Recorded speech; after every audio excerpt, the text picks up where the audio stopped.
how did you go from that awareness of, whoa, this is not the path I can stay on? It talk about unsafe. This is going to end very, very badly. How did you get from amygdala driven, having these huge emotions of anger that you'd been masking for so long, to a place where you were at least open to trying on new thoughts and new behaviors? Yeah, well, I'm not a quick study. Let's just put it that way. When I was 5 years old, in my little old town in Millerton, New Brunswick, I was walking across the road with my brothers and sisters, and I took a step and I looked to the left.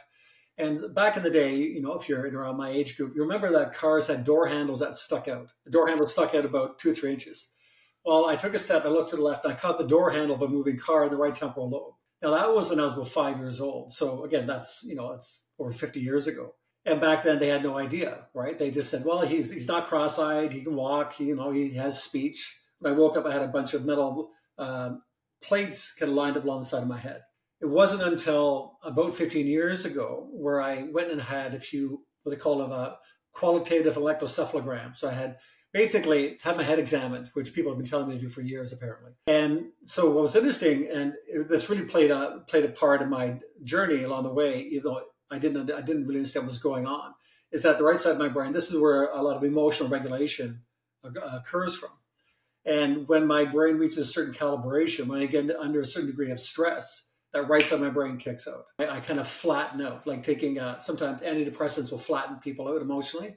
Well, it's almost like a breaker goes off in my brain on the right side when I get under a certain amount of stress. And the reason why I was having my head examined was the going through a divorce. I was my practice was 14 years old. I'm just, life's crazy. I'm going 24/7. I'm burned out beyond all belief. I would not recognize people in the parking lot.